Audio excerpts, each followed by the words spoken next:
What if the reason you haven't become the best version of yourself has nothing to do with talent, intelligence, or opportunity, but everything to do with how you think? Most people don't fail loudly. They fail quietly. They wake up tired. They scroll. They compare. They doubt themselves in silence. And over time, they slowly forget who they could have been, not because they are weak, but because their mind was never trained. We live in a world that rewards distraction, comfort, and emotional reaction, a world that teaches you to chase approval instead of character, pleasure instead of purpose, ease instead of strength. And then we wonder why anxiety is everywhere, why discipline feels impossible, why so many people feel lost, restless, and empty, even when life looks successful on the outside. But long before modern stress, social media, or self-help trends, there was a philosophy built for chaos, Stoicism, not as motivation, not as feel-good advice, but as a mental operating system for living with strength, clarity, and self-mastery. Marcus Aurelius, Emperor of Rome, wrote these words in his private journal: "You have power over your mind, not outside events. Realize this, and you will find strength." That is not a quote to admire. That is a principle to live by. Stoicism does not promise comfort. It promises control. It does not remove pain. It gives you the strength to carry it without breaking. In this video, we are exploring 12 Stoic principles that are not meant to entertain you. They are meant to change you. These are not surface-level ideas. They are battle-tested laws of inner strength, forged through war, loss, illness, betrayal, and pressure. If you apply them, you will not just feel inspired. You will become disciplined, calm under pressure, focused in chaos, unshakable when life tests you. But before we begin, I need your full attention. This is not background noise. Do not listen passively. Each principle builds on the next. Like the video now, not later. Drop a comment when a point hits hard. Share this with someone who is serious about becoming better. And most importantly, do not skip, because one missed principle could be the difference between reacting like everyone else and standing firm when it matters most. Let's begin. Principle number 1. Separate what is within your control from what is not. Each morning before the world makes its demands, we stand at a quiet threshold. The mind awakens hungry, searching for certainty, bracing for conflict, rehearsing losses that have not yet arrived. This is the hour that decides everything, not because fate bends to us, but because we choose how we will meet it. The first and most decisive act is not productivity or ambition, it is discernment. We draw a firm line through the chaos and say, "This is mine to command, that is not." Without this boundary, the day consumes us. With it, we reclaim ourselves. We are not disturbed by events, but by the judgments we form about them, the weather, the opinions of others, the market's moods, the past's scars. These lie beyond our command.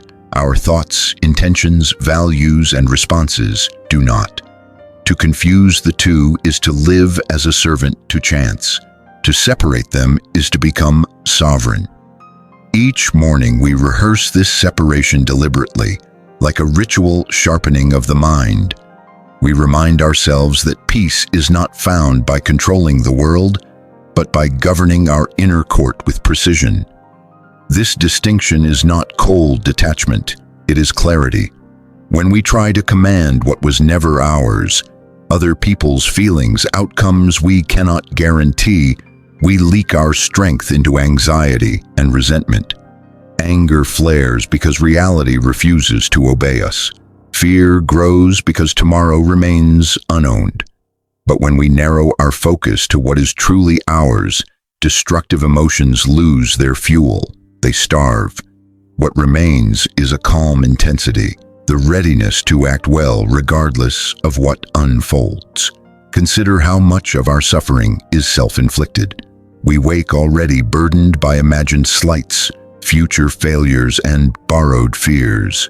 This is the mind untrained, scattering its energy across territories it cannot hold. The disciplined morning mind does something radical. It refuses the illusion of control. It accepts uncertainty without surrender. It commits to excellence in effort, not obsession with results. In doing so, it converts chaos into composure. We speak to ourselves plainly at dawn. My character is mine. My choices are mine. My effort is mine. Success may come or not. Praise may arrive or not. Health may waver. Time will move forward without consulting us. None of this absolves us of responsibility. It defines it. Responsibility lives precisely where control lives, inside. This is how self-mastery begins, not by conquering the day, but by refusing to be conquered by it. From this principle flows an immediate quieting of the nervous system.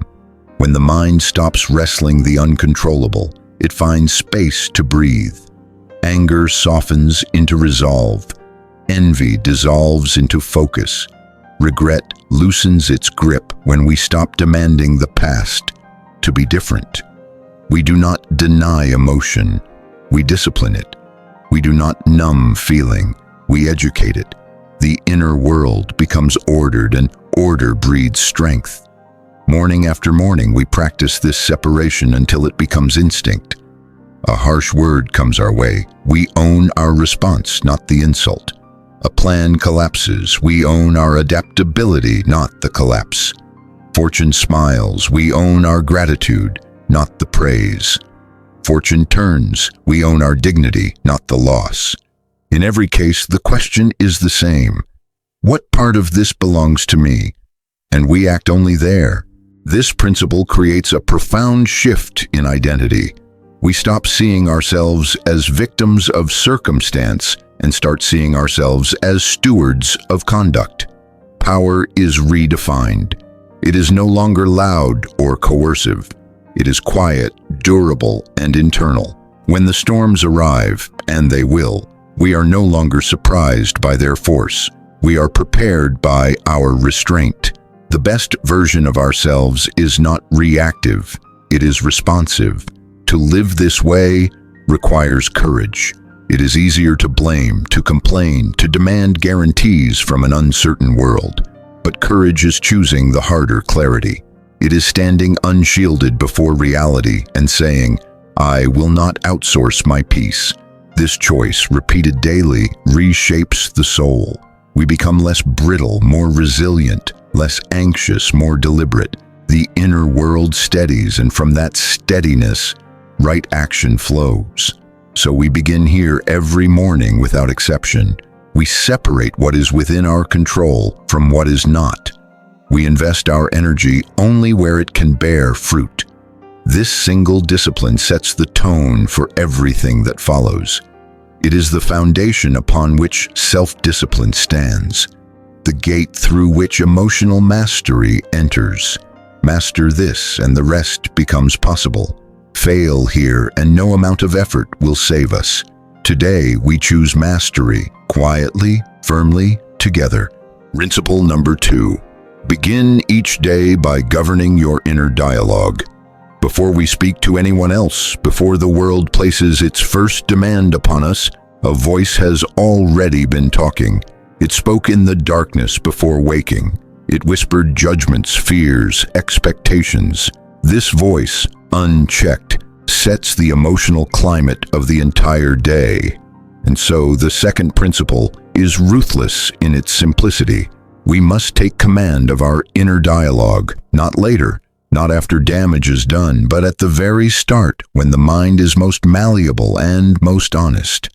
Most people believe their thoughts simply happen to them, like weather, but we know better. Thoughts are impressions, not commands. They arrive uninvited, but they do not deserve unquestioned authority. Each morning we meet them as a gatekeeper meets travelers, calm, alert, discerning. We ask, is this thought useful?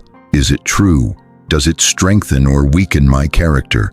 If it fails the test, it does not pass. Destructive emotions are born here. Anger begins as a sentence we repeat. Fear grows from a story we keep telling ourselves. Self-doubt survives because we allow it to speak uninterrupted. To govern the inner dialogue is not to suppress thought, but to refine it. We replace exaggeration with proportion, catastrophe with realism, self-pity with responsibility. In doing so, we reclaim mental ground that was quietly surrendered over years of neglect. We remind ourselves each morning that the mind is a tool, not a master. If left undirected, it will drift toward comfort, complaint, and comparison. It will magnify threats and minimize strength. But when trained, it becomes an instrument of clarity and endurance. We speak to ourselves the way a disciplined mentor would, not harshly, not indulgently, but truthfully. We do not lie to feel better. We tell the truth to become better. This practice changes how we experience difficulty. When resistance appears, the untrained mind cries, "This shouldn't be happening." The trained mind responds, "This is happening." Now, what is the honorable response? One sentence fuels suffering, the other fuels action. The difference is not intelligence or luck. It is morning discipline. It is the quiet habit of correcting our internal language before it hardens into belief. Over time, we notice something subtle but powerful. The volume of inner chaos decreases. The mind becomes less dramatic, less reactive, more precise. We stop narrating our lives like tragedies and start treating them like training grounds. This is how emotional resilience is built, not in moments of inspiration, but in repeated acts of mental correction. Each time we choose a better thought, we reinforce a stronger self. This principle does not promise constant positivity. It promises accuracy. Some days are heavy, some losses cut deep. We do not pretend otherwise, but even in hardship, we refuse language that weakens us. We do not say, "I cannot endure this." We say, "I am enduring this." We do not say, "This has ruined me." We say, "This is shaping me." Words matter because they become the architecture of identity. As the inner dialogue improves, our reactions slow. We pause where we once exploded. We reflect where we once panicked. This pause is power. In that space, choice lives. And where choice exists, freedom exists. Emotional mastery is not the absence of feeling. It is the refusal to be dragged by feeling into regretful action. Morning after morning, we return to this work, not because we are broken, but because we are responsible. We clean the mind the way we clean the body, daily, deliberately, without drama. We know that a neglected mind accumulates toxins just as surely as a neglected body does. And we accept that no one else can do this work for us. So we begin each day by governing our inner dialogue. We choose language that steadies rather than stirs. We replace weakness with resolve, confusion with clarity, chaos with order. This is not a small habit. It is the forge of character. Master the voice within, and the outer world loses much of its power to harm you. This is how the best version of ourselves begins to speak, and eventually to act. Principle number 3. Practice voluntary discomfort to strengthen the soul. Each morning offers a quiet choice that most people never notice. We can reach immediately for comfort, or we can choose something harder deliberately. The third principle asks us to do what feels unnatural in an age of convenience, to practice voluntary discomfort, not as punishment, not as self-denial for its own sake, but as training. We expose ourselves to small hardships so that larger ones do not break us when they arrive. Comfort, when unexamined, weakens the spirit. It dulls alertness, erodes gratitude, and convinces us that ease is a right rather than a circumstance. When life eventually resists us, as it always does, The untrained soul panics, but the trained soul recognizes resistance as familiar territory. By choosing difficulty early in the day, we remind ourselves that we are capable of more than pleasure-seeking and avoidance. This principle begins in ordinary moments: a cold shower instead of a warm one, silence instead of noise, focus instead of distraction. These are not dramatic gestures, but they are decisive.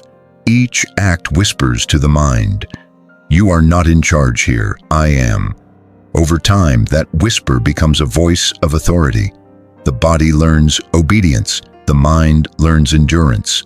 Voluntary discomfort dismantles fear at its root. Much of our anxiety comes from a single belief: I cannot handle pain. When we repeatedly prove this belief false through chosen difficulty, it loses its grip. We discover that discomfort is not fatal. It rises, peaks, and fades. And in surviving it, we gain confidence that cannot be taken from us by circumstance. This is not about rejecting joy. It is about refusing dependence on it. When we learn to stand steady without constant comfort, pleasure becomes a gift rather than a necessity. We enjoy it when it appears, and we do not collapse when it disappears. This balance is the mark of inner freedom. The best version of ourselves is not fragile, not entitled, not easily disturbed. Morning practice is essential here. When the day is young, the will is strongest. We test ourselves before excuses accumulate. We choose effort before the world chooses for us. This early victory sets a tone of self-respect. It tells us that we are not here merely to be soothed. We are here to be forged. As this habit deepens, destructive emotions lose leverage. Fear weakens because we have faced discomfort willingly. Anger softens because we no longer expect life to be gentle. Self-pity fades because we understand that hardship is not personal, it is human. Voluntary discomfort teaches us realism, and realism is the antidote to emotional chaos. There is a quiet pride that comes from this practice, not arrogance but grounded confidence. We move through the day knowing that if things go wrong, we will not shatter. We have rehearsed difficulty. We have made friends with resistance. This confidence changes how we speak, how we decide, how we endure. Others may not see it, but they feel it. This principle reshapes identity. We stop asking, "How can I be more comfortable?" and start asking, "How can I be more capable?" Capability compounds. It carries us through illness, loss, disappointment, and uncertainty. Comfort cannot do that. Comfort abandons us at the first sign of pain. Capability stays. So each morning we choose a small hardship on purpose. We step into discomfort with calm intent. In doing so, we prepare ourselves for a world that makes no guarantees. This is not severity, it is wisdom. The soul that can endure does not fear life, and the one who does not fear life is already closer to becoming their strongest, most disciplined self. Principle number 4, align every action with your highest values. Each morning, before the day scatters our attention, we are faced with a silent question. Who will we be today? Not in words, but in actions. The 4th principle demands that we answer this question deliberately.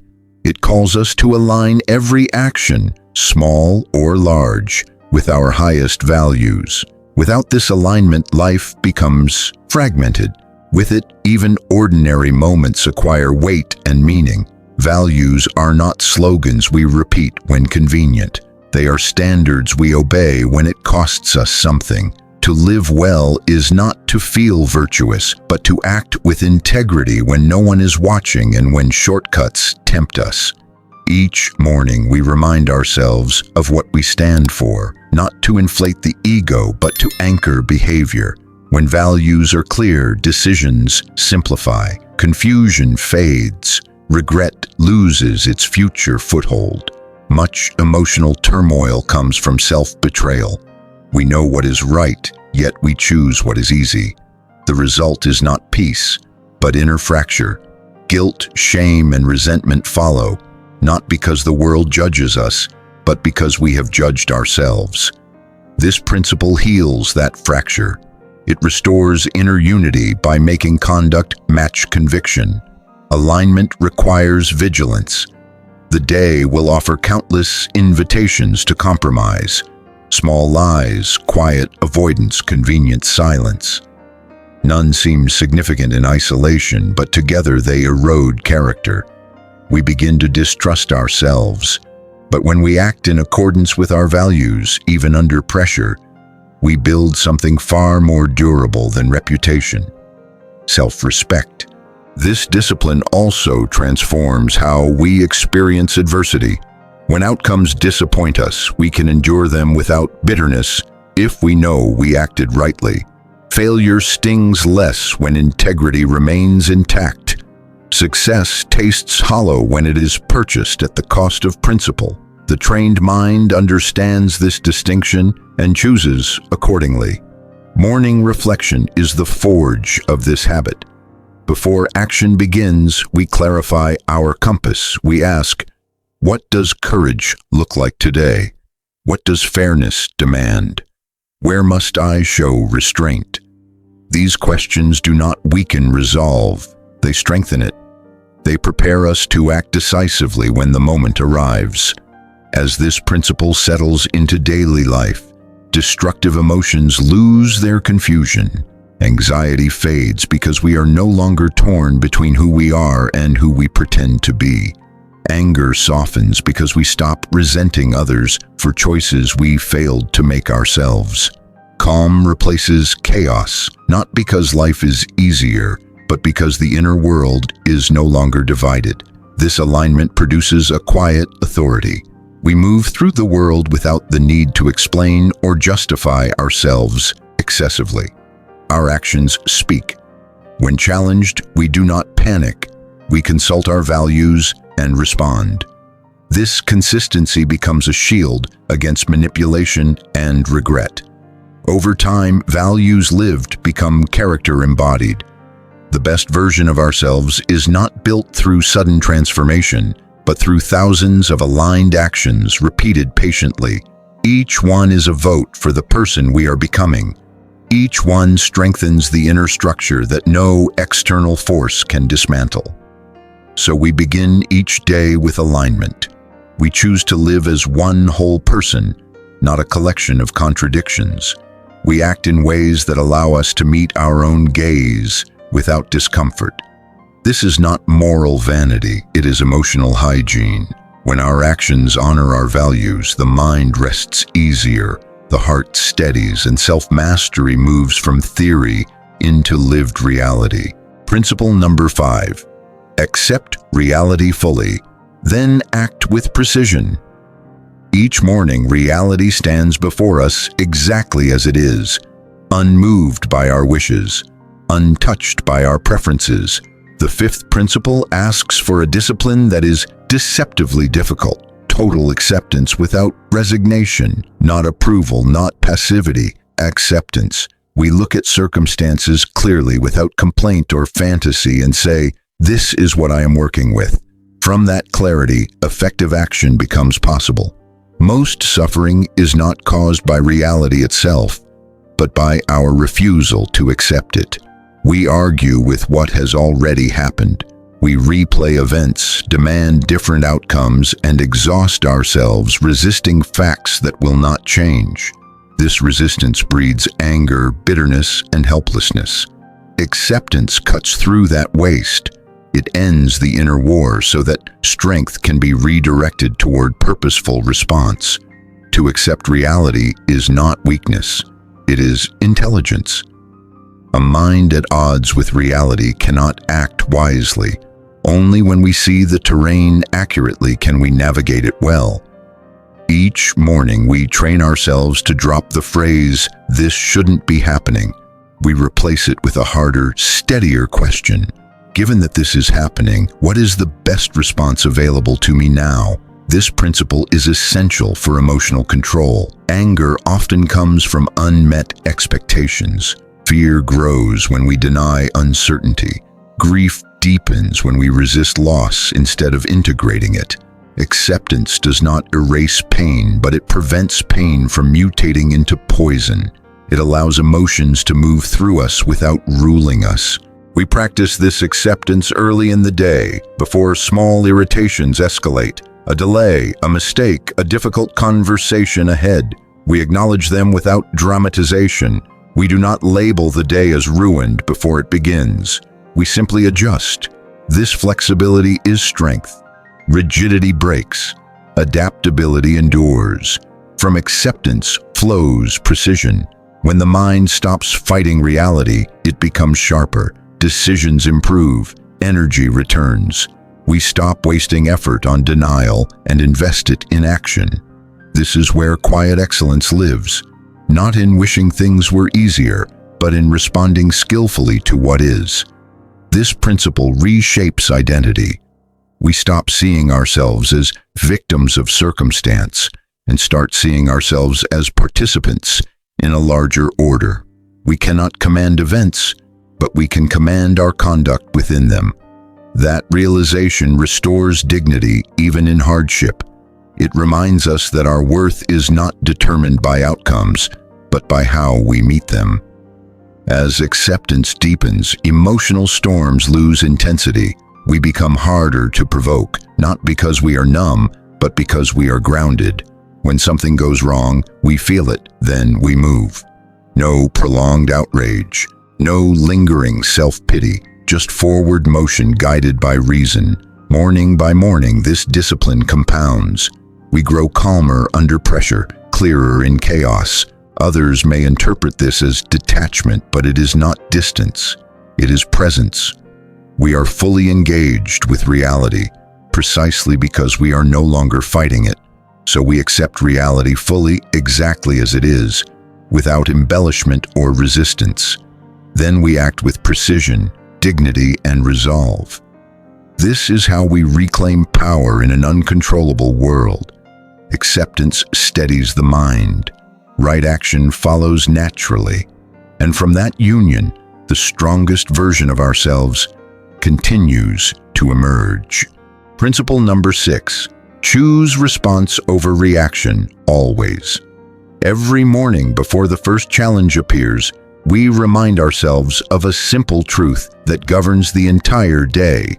Between what happens and what we do, there is a space. In that space lives our power. Principle number 6 is the discipline of guarding that space. It is the refusal to live at the mercy of impulse. We do not eliminate emotion, we subordinate it to judgment. Reaction is automatic, fast, and often destructive. It belongs to habit, not to character. Response, by contrast, is deliberate. It requires pause, perspective, and restraint. Most regret is born from moments when reaction masqueraded as necessity. We spoke too quickly. We acted too forcefully.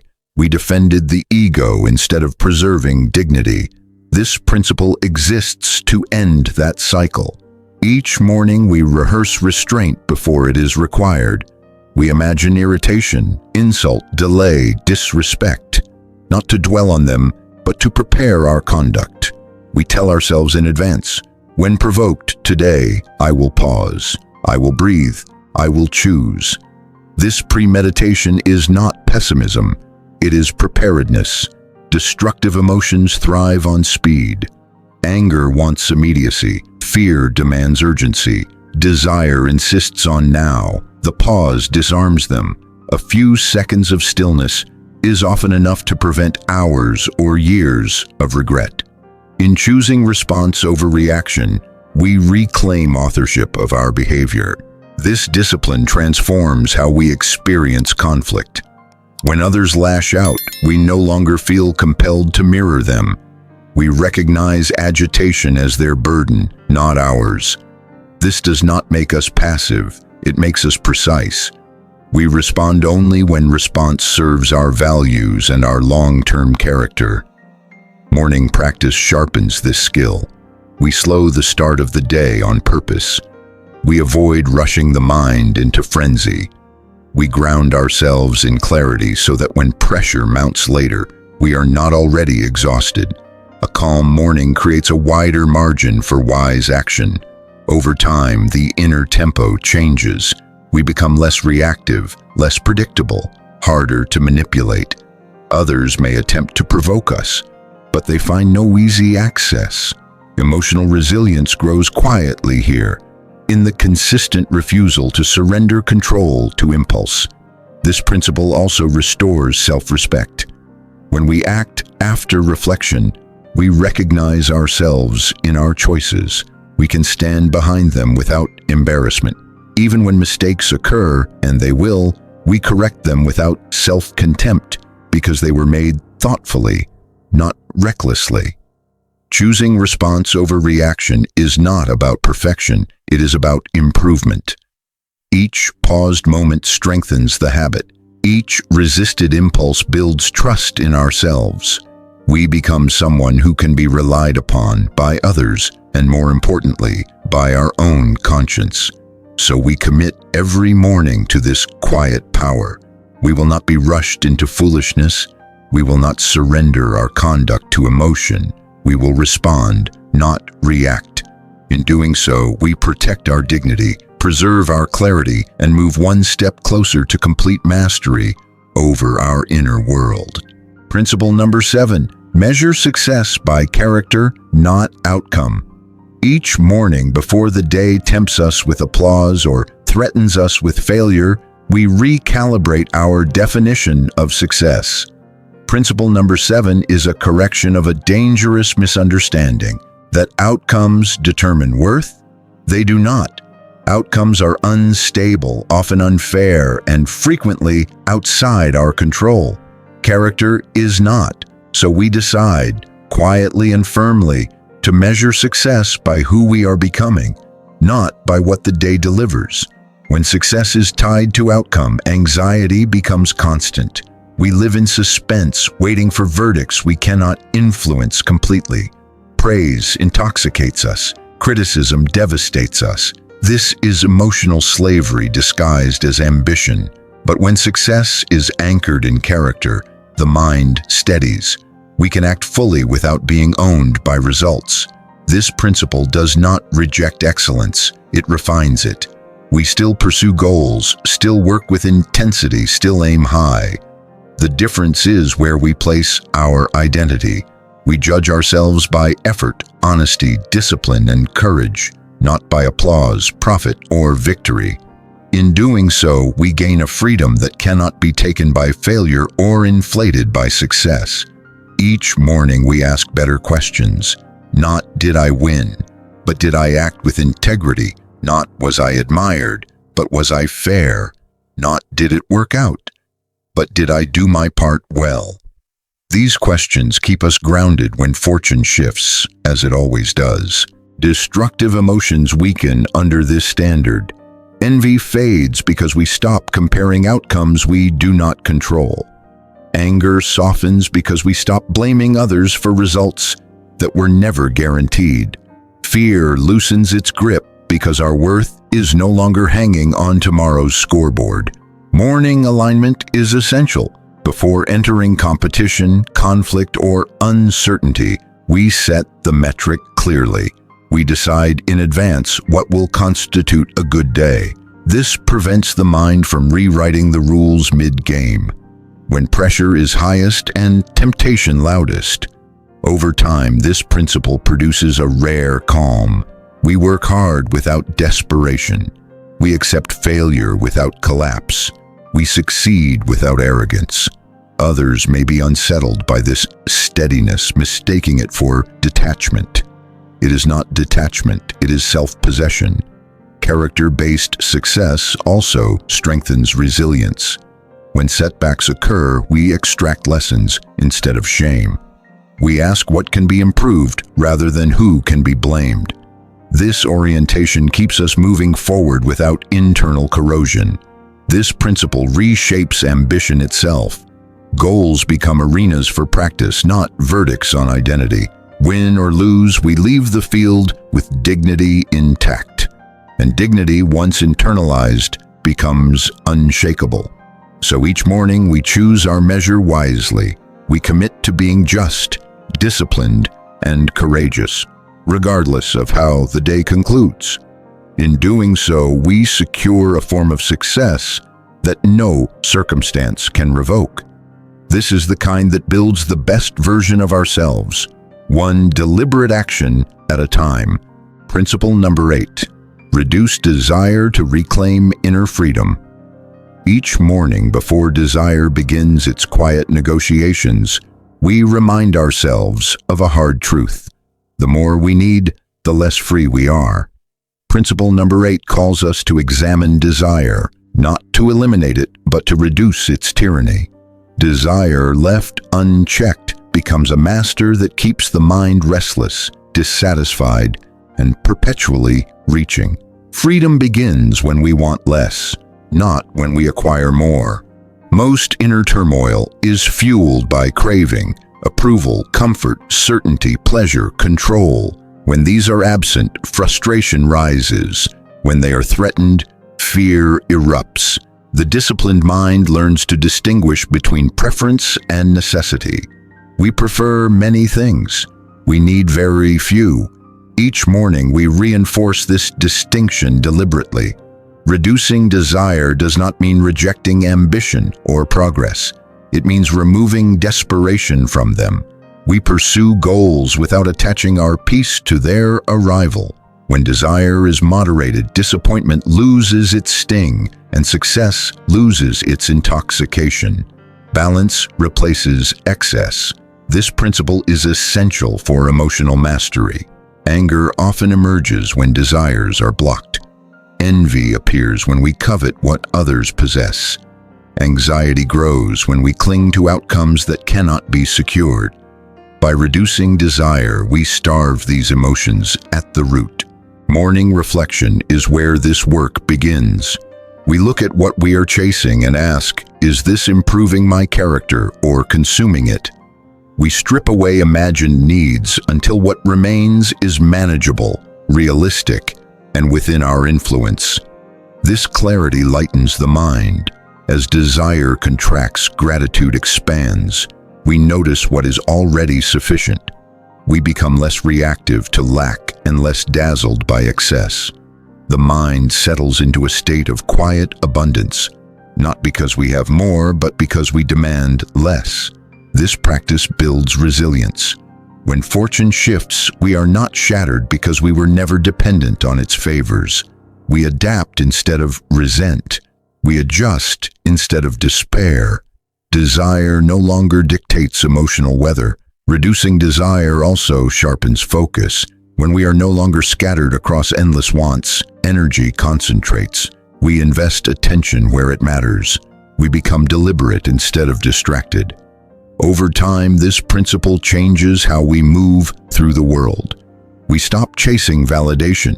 We stop comparing paths. We stop bargaining with reality. What remains is a calm confidence rooted in self-sufficiency. So each morning, we loosen desire's grip. We want less, expect less, and therefore fear less. In return, we gain something far more valuable than acquisition: inner freedom. And with that freedom, the best version of ourselves stands clearer, steadier, and harder to disturb. Principle number 9. Treat time as your most sacred resource. Each morning before the world begins to spend our hours for us, we confront a truth that tolerates no illusion. Time is the one resource that never replenishes. Money may return. Reputation may recover. Strength may be rebuilt. Time, once gone, is gone forever. Principle number 9 demands that we treat time not casually, but reverently, as something entrusted to us, not owned. Most people lose their lives in fragments. They do not waste time all at once. They leak it away through distraction, indecision, and avoidance. Hours are surrendered to resentment, anxiety, and meaningless noise. This principle asks us to notice where our attention goes, because attention is how time is spent. Each morning we choose where we will be present. To respect time is to live deliberately. We do not rush, but neither do we drift. We recognize that every day we are becoming someone, whether intentionally or by neglect.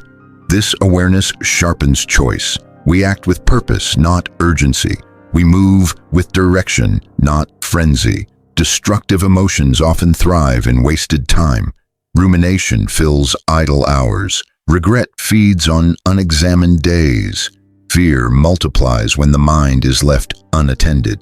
By structuring our mornings, we prevent mental decay. We occupy the mind with intention before disorder moves in. This principle also reframes procrastination. Delay is not harmless, it is a quiet theft of life. Each postponed duty extracts a cost in self-trust. Each avoided effort weakens resolve. When we honor time, we act promptly, not because we are pressured, but because we respect ourselves. Morning practice anchors this discipline. We begin the day with what matters most: reflection, effort, alignment, before trivialities claim our energy. This order protects us. It ensures that even if the rest of the day collapses into chaos, something meaningful has already been done. As respect for time deepens, clarity follows. We say no more often, not out of coldness, but out of precision. We understand that every yes is also a no to something else. This awareness simplifies life and reduces resentment. This principle strengthens emotional resilience. When time is honored, regret diminishes. We may fail, but we fail having tried. We may fall short, but we fall short having lived deliberately. There is peace in that accounting. Over time, life feels fuller, not longer. Days gain weight, moments gain depth. We stop postponing ourselves for a future that is never guaranteed. We live now with intention and restraint. So each morning we guard our time carefully. We spend it where it builds character, not where it feeds distraction. In doing so, we reclaim our lives from drift. And with every deliberate hour, the best version of ourselves takes firmer shape. Principle number 10. Remember mortality to clarify what truly matters. Each morning, beneath all plans and ambitions, there is a truth that sharpens everything it touches. This day is not guaranteed. Principle number 10 asks us to remember mortality, not morbidly, not fearfully, but soberly. We do not dwell on death to darken life. We remember it to strip away illusion. When we recall that our time is finite, trivialities lose their grip, and what truly matters rises into focus. Forgetting mortality breeds carelessness. We postpone courage. We tolerate mediocrity. We waste energy on grudges and vanity, assuming we will always have time to correct course. Remembering mortality ends that lie. It presses urgency into the present, not frantic urgency, but moral urgency. If this were one of my last days, how would I speak? How would I act? What would I stop pretending matters? This principle is a powerful antidote to destructive emotion. Anger shrinks when viewed against the brevity of life. Petty insults lose their weight. Fear softens when we realize that avoidance cannot buy immortality. Remembering death does not weaken us, it steadies us. It reminds us that dignity matters more than comfort and character more than applause. Each morning we use this reflection as a filter. We let it pass over our worries and strip them down. Many dissolve immediately, others remain, but clearer, smaller, manageable. Mortality clarifies proportion. It tells us what deserves our emotional energy and what does not. This awareness also sharpens our sense of responsibility. If our days are numbered, then how we spend them carries weight. We cannot afford to live half-heartedly, speaking vaguely, acting timidly, postponing virtue. The remembrance of mortality calls us into full presence. It asks us to show up as ourselves, fully, honestly, now.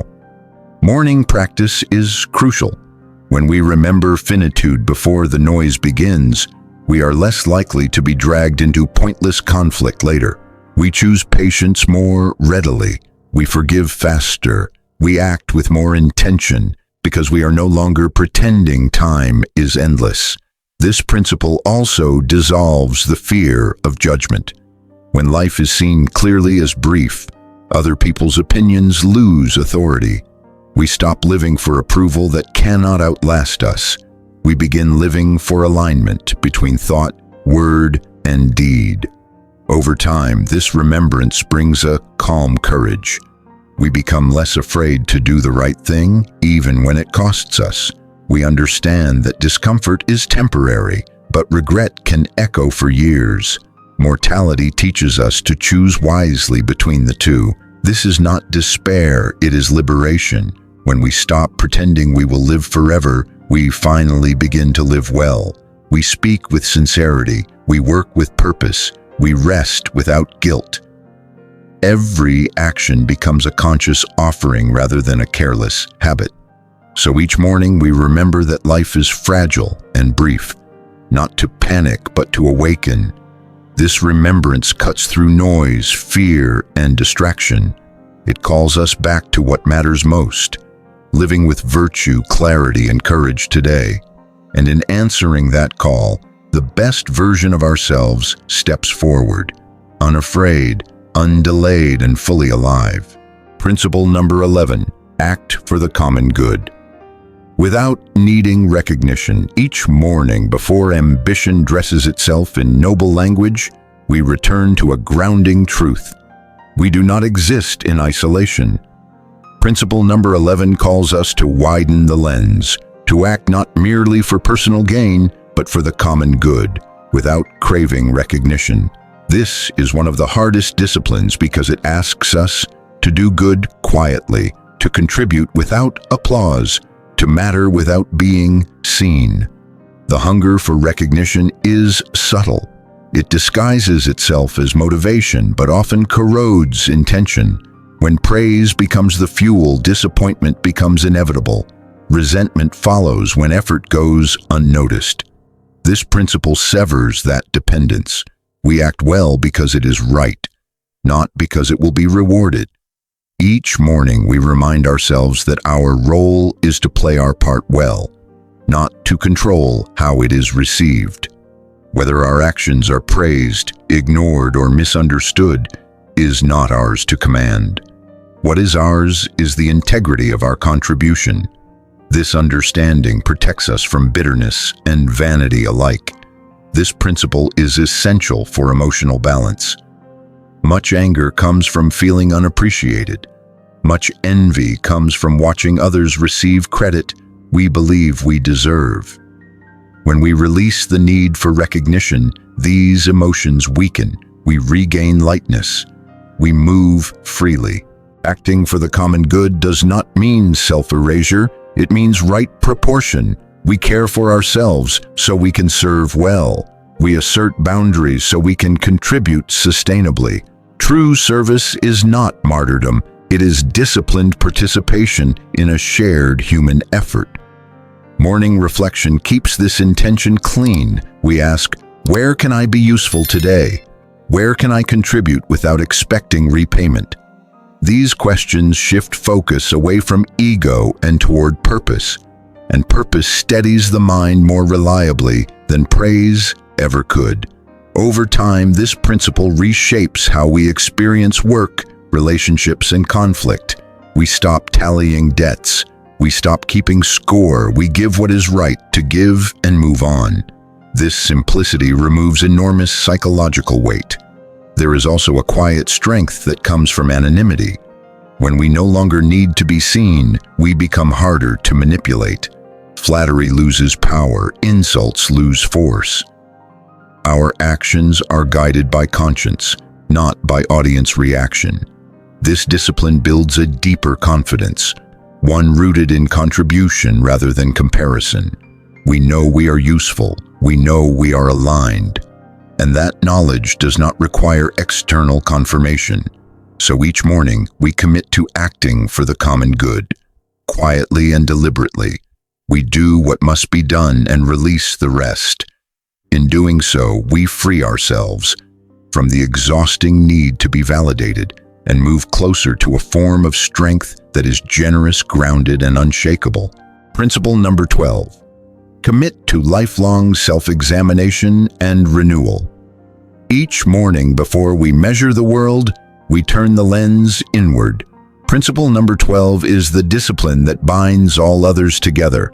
Lifelong self-examination, not harsh judgment, not indulgent excuse, honest review. We understand that becoming the best version of ourselves is not a destination reached once, but a practice renewed daily. Without self-examination, growth stalls, habits calcify, blind spots widen. We begin repeating yesterday's mistakes with greater confidence and less awareness. This principle interrupts that decay. It demands that we ask regularly and without flinching, how did I live yesterday? Where did I fall short? Where did I act well?